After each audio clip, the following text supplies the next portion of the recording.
মহিলা কাটা বিছায়া বালু দিয়ে ঢাইকা দূরে বৈশা বৈশা মুসকে মুসকে আসে যে মুহাম্মদ এই রাস্তা দিয়া যাবে আর কাটা তার পায়ের মধ্যে বিঁধে যাবে, রক্তাক্ত হবে। মহিলা খুশি হবে, অপেক্ষায় আছে।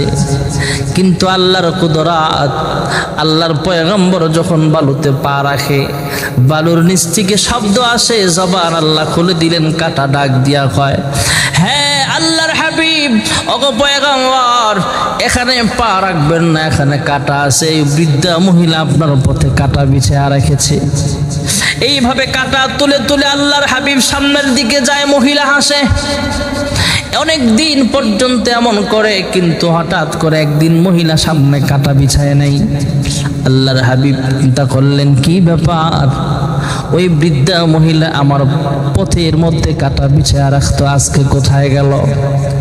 খোঁজ খবর নিলেন, জানতে পারলেন মহিলা নাকি অসুস্থ। অসুস্থতার কারণে সে বিছানা থেকে উঠতে পারে না। আল্লাহর হাবিব সেই মহিলাকে দেখার জন্য রওনা হয়ে গেলেন। ভাইয়ারা আমার, মহিলার কাছে গেলেন, মহিলার ঘরের দরওয়াজার সামনে যায় ডাক দিলেন। মহিলা অসুস্থ শরীর নিয়ে উঠে দাঁড়ায় ডাক দিয়া কয়, হ্যাঁ মুহাম্মদ ইবনে আব্দুল্লাহ, আমি অসুস্থ মানুষ, আমাকে দেখার জন্য তুমি আসলা? কয়, হ্যাঁ, আমি তোমার দুশ্মন, আমি তোমার পথের মধ্যে কাঁটা বিছায়া রাখতাম, আমি তোমার শত্রু হওয়ার পরও আমাকে দেখার জন্য তুমি আসলা, বিমার পুষ্টি করার জন্য আসলা। এতদিন পর্যন্ত তোমার ব্যাপারে আমার যে ধারণা ছিল, এটা আমার ভুল ধারণা ছিল। মানুষ আমাকে ভুল বুঝিয়েছে, তোমাকে শত্রু মনে করতাম। আসলে আমি তোমার শত্রু হয়ে গিয়েছিলাম। হ্যাঁ মুহাম্মদ, তোমার হৃদয়টা এত সুন্দর, তোমার আখলাক এত ভালো, তোমার চরিত্র এত ভালো। হ্যাঁ মুহাম্মদ, তোমার ভিতরে এত দরদ, এত মায়া। আমি অসুস্থ, তোমার দুশ্মন হওয়ার পরও আমাকে দেখার জন্য আসছো। আমার ভুল ধারণা আমি সরাইয়া ফেললাম। হ্যাঁ মুহাম্মদ, আমার ইয়াকিন হয়ে গেছে, বিশ্বাস হয়ে গেছে, তুমি আসলেই আল্লাহর পয়গম্বর। আমাকে এক্ষুনি কালিমা পড়ে মুসলমান বানায়া দাও। লা ইলাহা ইল্লাল্লাহু মুহাম্মাদুর রাসূলুল্লাহ। মহিলা কালিমা পড়ে মুসলমান হয়ে গেলেন। আল্লাহ তাআলা ছাড়া কোনো মাবুদ নেই। হযরত মুহাম্মদ সাল্লাল্লাহু আলাইহি ওয়াসাল্লাম আল্লাহর রাসূল। রাসূলের আখলাক দেখা, রাসূলের চরিত্র দেখা অনেক মানুষ মুসলমান হয়ে গিয়েছিল। আল্লাহর হাবিব রাহমাতুল লিল আলামিনকে আল্লাহ তাআলা খুলুক আযীম দান করেছিলেন। আমরাও দোয়া করি আল্লাহ যেন আমাদেরকে খুলুক আযীম দান করেন। এটা জান্নাতি মানুষের স্বভাব হবে।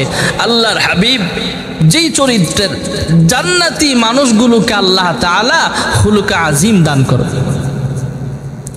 ভাইরা আমার, বন্ধুরা আমার, মক্কা বিজয়ের পর আল্লাহর হাবিব যখন সাহাবায়ে কেরামদের নিয়ে মক্কায় ঢুকলেন, পথিমধ্যে দেখেন একজন মহিলা দেখা যায় কাঠি মাথায় নিয়ে ঘুরতেছে, কোথায় যেন যাবে। আল্লাহর হাবিবকে মহিলা চিনে না। আল্লাহর হাবিব জিজ্ঞেস করে, হ্যাঁ বৃদ্ধা মহিলা, তুমি কোথায় যাও? ওই মহিলা ডাক দিয়া কয়, হ্যাঁ যুবক, তোমার কি খবর নাই? তুমি কি এখনো খবর পাও নাই? কই কোন খবর?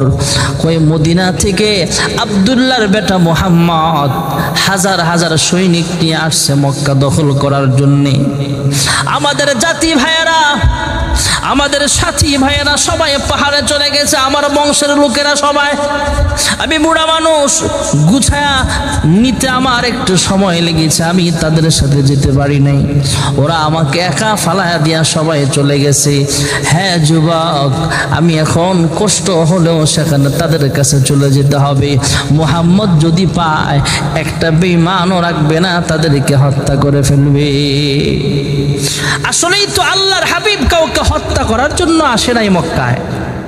মক্কা বিজয়ে যা হয়েছে, বিচ্ছিন্ন ছোটখাটো কিছু ঘটনা ঘটেছে। তাছাড়া আল্লাহর হাবিব কাউকে নির্দোষ একমন মাজলুম করে নাই, কাউকে জুলুম করে নাই, অত্যাচার করে নাই। আল্লাহর হাবিব তো মহিলাকে হত্যা করবে না। আল্লাহর হাবিব নিজের পরিচয় দেয় না, যুবক মানুষ। মহিলা ডাক দিয়া কয়, হ্যাঁ যুবক, তুমি কি জানো না এখনো মক্কায় মুহাম্মদ আসছে? আল্লাহর হাবিব পরিচয় গোপন রেখা ডাক দিয়া কয়, হ্যাঁ মা, তুমি বুড়া মানুষ, তোমার বংশের লোকেরা তোমাকে ফালা দিয়া পাহাড়ে আশ্রয় নিয়েছে। কয় হ্যাঁ। কয় তুমি সেখানে একা একা কেমনে যাইবা? তোমার গাঁটটিটা আমার মাথায় দাও, আমি কাঁধে বহন করে তোমাকে সেখানে পৌঁছায় দেব। মহিলা ডাক দিয়া বলে, হ্যাঁ পথিক যুবক, তুমি কি যাওয়ার পরে আমার কাছ থেকে কোনো টাকা চাইবা নাকি বিনিময়ে? আল্লাহর হাবিব পরিচয় গোপন রেখা বলে, হ্যাঁ মা, আমি তোমার কাছ থেকে কোনো টাকা নেব না, তুমি আমার কাঁধে তোমার বোঝাটা বহন করার জন্য অনুমতি দাও, উঠায়া দাও। আল্লাহর হাবিব গাঁটটিটা কাঁধে নিলেন অথবা মাথায় নিলেন, রওনা হলেন। মহিলা সামনে সামনে যায়, আর যত মুখ দিয়া যা বলার মহিলা বলতেছে, কারণ মহিলাটা অত বেশি ভালো না, তথা বেঈমান তো ছিল। মহিলা তো ইমানদার না।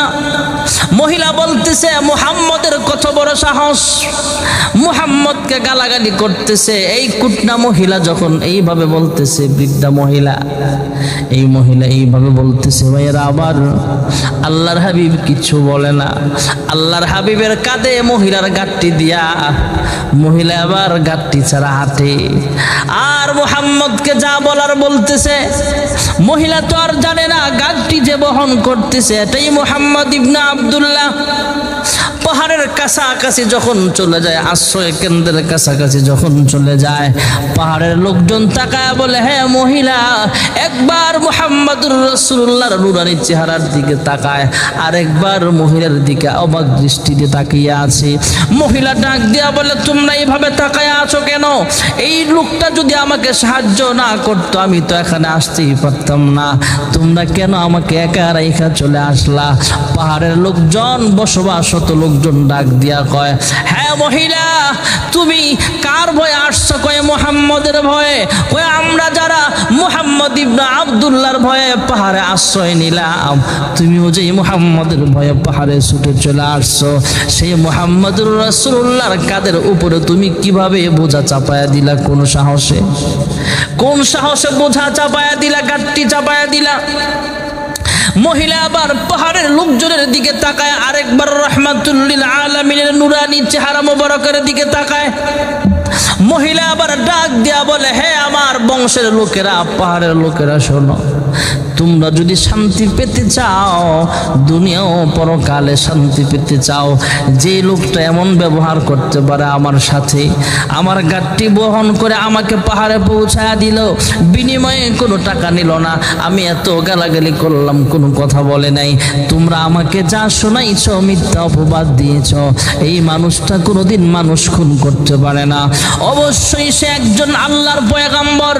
আর দেরি করতে চাই না, তোমরা মুসলমান হও বা না হও, আমার ইয়াকিন হয়ে গেছে, বিশ্বাস হয়ে গেছে, মুহাম্মদ ইবনে আব্দুল্লাহ অবশ্যই আল্লাহর একজন পাঠানো পয়গম্বর। এই মুহূর্তে আমি কালিমা পড়ে মুসলমান হয়ে গেলাম, লা ইলাহা ইল্লাল্লাহু মুহাম্মাদুর রাসূলুল্লাহ। এই মহিলাও শেষ পর্যন্ত আল্লাহর হাবিবের চরিত্র দেখে কালিমা পড়ে মুসলমান হয়ে গেল। আরেকজন জান্নাতি মহিলার কথা মনে পড়ে গেল ভাইয়েরা আমার, হযরতে মূসা পয়গম্বর আলাইহিস সালাতু ওয়াস সালাম ফেরাউনের কবল থেকে যখন আল্লাহ তাআলা হেফাজত করলেন, হযরতে মূসা পয়গম্বর হযরতে ইউসুফ আলাইহিস সালামের লাশ খোঁজার জন্য বের হয়ে গেল। ইউসুফ আলাইহিস সালামের লাশ কোথায় দাফন করা হয়েছে, কোথায় আছে? একজন মহিলা ডাক দিয়া বলে, হ্যাঁ মূসা পয়গম্বর, ইউসুফ পয়গম্বরের লাশ কোথায় আছে আমি বলতে পারবো, তবে শর্ত হলো মহিলা পয়গম্বরকে জানায়া দিলে, হ্যাঁ মূসা পয়গম্বর, শর্ত হলো যদি আমি ইউসুফ পয়গম্বরের লাশ কোথায় আছে বলতে পারি, তাহলে আমাকে তোমার সাথে জান্নাতে নিয়ে যাইবা কিনা? মহিলা শর্ত দিয়া দিলেন। হযরতে মূসা পয়গম্বর শর্তে রাজি হলেন, হ্যাঁ মহিলা, আমি যেই খোঁজ খবর নেওয়ার জন্য আসলাম কোথায় আছে ইউসুফ পয়গম্বরের লাশ? আমি জানি না, কেউ জানে না, কিন্তু আল্লাহ তো হুকুম করেছেন। কিন্তু পাবো কোথায়? তুমি মহিলা যদি শর্ত দাও, ঠিক আছে, তোমার শর্ত আমি রক্ষা করব, তবে ইউসুফ পয়গম্বরের লাশটা তুমি দেখা দাও। এই মহিলাটা জান্নাতে যাওয়ার জন্য শর্ত দিয়া নির্দিষ্ট জায়গাটা দেখায়া দিয়েছে মুসা পয়গম্বর আলাইহিস সালামকে। এই মহিলা জান্নাতি মহিলা, মুসা নবীর সাথে জান্নাতে থাকবে। ভাইয়ারা আমার, এমন অনেক জান্নাতি মহিলা এমন আছে, ঈমান আমলের কারণে আল্লাহ তাকে জান্নাত দিয়ে দিবে। বর্তমান জমানার মহিলারাও যদি ঈমান আমল নিয়ে আমরা চলতে পারি, মা খাদিজার মতো হতে পারি, পর্দা নিশীন হতে পারি, তাহলে আল্লাহ তাআলা আমাদেরকেও জান্নাত দিবেন। ইন্নাল্লাযীনা আমানু ওয়া আমিলুস সালিহাত ওয়া আমিলুস সালিহাতি কানাত লাহুম জান্নাতুল ফিরদাউসি নুজুলা। আল্লাহ তাআলা আমাদেরকে জান্নাত দিবেন। জান্নাতের মধ্যে উঁচা উঁচা বিল্ডিং দিবেন, অনেক বড় বাড়ি দিবেন, গাড়ি দিবে। জান্নাতের ভিতরে মহান আল্লাহ রাব্বুল আলামিন আমাদেরকে বিবিও দিবে, হুরে গিলমান দিবে। জান্নাতের ভিতরে আল্লাহ রাব্বুল আলামিন বিভিন্ন খাবার খাওয়াবে। প্রথম খাবার খাওয়াবে, জান্নাতের ফেরেশতারা তাকে মেহমানদারি করবে। কারণ একজন জান্নাতি মানুষ, সে জান্নাতের মেহমান, আবার এই লোকটা জান্নাতের মেজবান। আল্লাহ তাকে মেজবান হিসাবেও আপ্যায়ন করবে, মেহমান হিসাবেও আল্লাহ তাকে আপ্যায়ন করবে। প্রথম যখন জান্নাতীর সামনে হুরে গিলমানরা আসবে, ৮০,০০০ খাদেম আসবে, কমপক্ষে ৮০,০০০ খাদেম। প্রত্যেকের হাতে ২টা করে প্লেট খাবার নিয়ে সামনে চলে আসবে। জান্নাতি চিন্তা করবে, হায় রে, জান্নাতের ভিতরে আমার তো মেহমান খানা নেই। আমার মেহমান যদি জান্নাতের ভিতরে মেহমান হিসেবে চলে আসে, তাকে আমি কি দিয়া মেহমানদারি করব? আমার পাশের প্রতিবেশী যদি আমার কাছে চলে আসে, তাকে কি খাওয়াবো? মসজিদের খতিব যদি চলে আসে, তাকে মেহমানদারি কেমনে করবো? মসজিদের ইমাম যদি চলে আসে, কেমনে খাওয়াবো? এলাকার পরিচিত মানুষটা যদি মেহমান হিসেবে চলে আসে, আমি তাকে কি মেহমানদারি করব? এই চিন্তা করে হাজার হাজার প্লেটের ভিতরে অর্ধেক প্লেট সেরাইখা দিবে, মেহমান আসলে মেহমানকে দেব, আর আমি বাকি খাবার খুলু খেয়ে ফেলাই। জিজ্ঞেস করা হবে, আল্লাহর জান্নাতের মেহমান, বাকি খাবারগুলো কার জন্য রাখলা? কয়, মেহমান আসলে আমি কেমনে মেহমানদারি করব? জান্নাতে তো খাবার দাবার ব্যবস্থা, মেহমান আসলেও তো তাকে খাওয়াতে হবে। আল্লাহর পক্ষ থেকে জানায়া দেওয়া হবে, হে আল্লাহর জান্নাতের মেহমান, তোমার জন্য আল্লাহর পক্ষ থেকে সবগুলো খাবারের ব্যবস্থা করা হয়েছে। তোমার জান্নাতের বাড়িতে যদি কোনো মেহমান চলে আসে, তার জন্য আল্লাহর পক্ষ থেকে ভিআইপি খানার ব্যবস্থা আল্লাহ করে দিবে। ভাইয়েরা আমার, বন্ধুরা আমার, জান্নাতে যেতে হলে এমন ঈমান আমল নিয়ে যেতে হবে। হযরত রাবিয়া বুসিয়া রাহমাতুল্লাহ আলাইহি তো আল্লাহর বান্দি ছিলেন। হযরতে মা খাদিজা রাদিয়াল্লাহু তাআলা আনহা, তিনিও তো আল্লাহর বান্দি ছিলেন। আমাদের মহিলারাও কিন্তু তেমন আল্লাহওয়ালি হতে হবে। হযরতে ফাতেমাতুজ জাহরা রাদিয়াল্লাহু তাআলা আনহা তো আল্লাহর বান্দি ছিলেন। আল্লাহর হাবিব বলেন, সাইয়্যিদাতু নিসাই আহলিল জান্নাহ, জান্নাতের সরদারিনী হবে ফাতেমাতুজ জাহরা রাদিয়াল্লাহু তাআলা আনহা। ভাইরা আমার, বন্ধুরা আমার, এমনি এমনি নয়, বড় ত্যাগ ছিল ইসলামের জন্য। আম্মাজান খাদিজাতুল কুবরা রাদিয়াল্লাহু তাআলা আনহার মেয়ে ছিল ফাতেমা। তবে এত ধনী মহিলার এইভাবে সন্তান হওয়ার কারণে ওনার মনের ভিতরেও কোনো অহংকার ছিল না। আম্মাজান খাদিজা ছিল আরবের মধ্যে সবচেয়ে বড় বড় ধনীদের মধ্যে একজন নারী। তারপরও ওনার ভিতরে যেমন অহংকার ছিল না, নিরহংকার মহিলা ছিল, তেমনি ভাবে মা খাদিজা যেমন ছিল, এমন ভালো আখলাক ওয়ালা মাও ছিল। ভাইয়েরা আমার, বন্ধুরা আমার, ফাতেমা একজন ভালো নারী ছিল।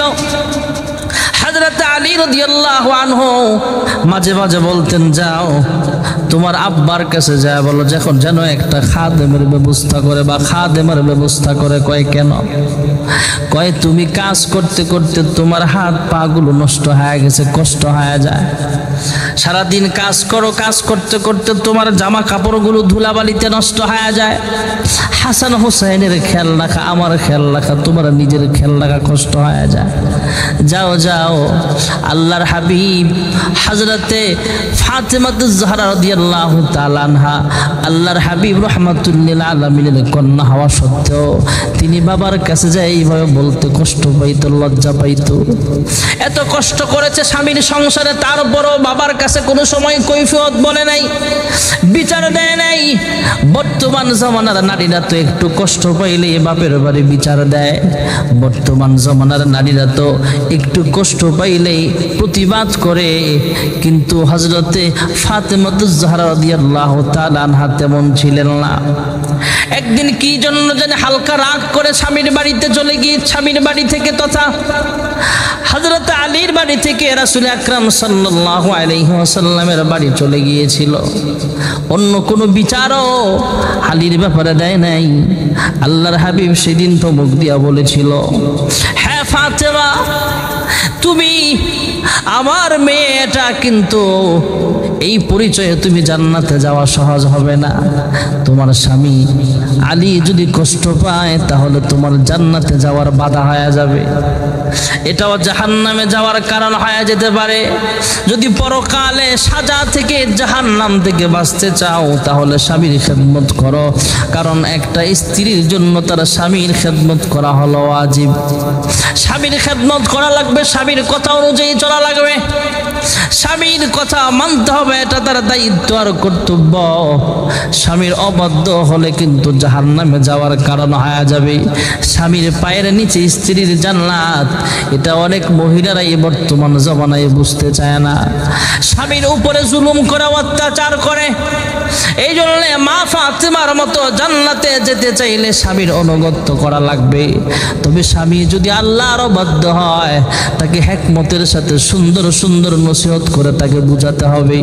স্বামী যদি নামাজে যেতে না যায়, তাকে সুন্দর করে পানি দিয়ে ওযু করায় তারপরে নামাজে পাঠায় দিতে হবে। কোন স্বামী আর স্ত্রী যদি চায় আমার স্বামীটাকে নামাজি বানাবো, এটা সম্ভব। কারণ আমরা ইমাম সাহেবরা যে ওয়াজ করে, আমাদের ওয়াজ না মানলেও বিবি বললে তা মানে। বিবি যদি চায় তার স্বামী দাঁড়িয়ে রাখুক, তাহলে দাঁড়িয়ে রাখতে পারবে। একজন স্ত্রী যদি বারবার তার স্বামীকে বলে তুমি দাড়ি রাখো, দাড়ি না রাখলে আমার ভালো লাগে না, অবশ্যই কয়েকদিন বলার পরে আল্লাহ তাকে হেদায়েত দিয়ে দিবে, দাড়িওয়ালা হয়ে যাবে। আমরা বারবার ওয়াজ করলেও যা হবে না। একজন মহিলা যদি তার স্বামীকে ওয়াজ করে, এটা বেশি কাজে লাগবে, সে দাড়িওয়ালা হয়ে যাবে। এই জন্য মা মহিলারা আমার, যেই মহিলাদের কথাগুলো বললাম এর মধ্যে সবচেয়ে জান্নাতের সর্দারিনী হবেন হযরতে ফাতেমাতুজ জাহরা রাদিয়াল্লাহু তাআলা আনহা। তাই আল্লাহ রাব্বুল আলামিন যেন আমাদের মহিলাদেরকেও তেমন ভাবে চলার তৌফিক দান করে। আমরাও চেষ্টা করতে হবে, আমরা মহিলারা চেষ্টা করতে হবে। আল্লাহর হাবিব বলেন, যেই মহিলারা অসামাত শাহরাহা, 5 ওয়াক্ত নামাজ ঠিক মতো পড়বে, সামাত শাহরাহা, রমজানের রোজাগুলো ঠিক মতো রাখবে, স্বামীর আমানতের হেফাজত করবে, যেই মহিলারা পর্দায় ঠিক মতো থাকবে, জান্নাতের 8টা দরওয়াজা দিয়া তাকে ডাকবে, সে যে দরওয়াজা দিয়া ইচ্ছা সে দরজা দিয়া জান্নাতে ঢুকতে পারবে।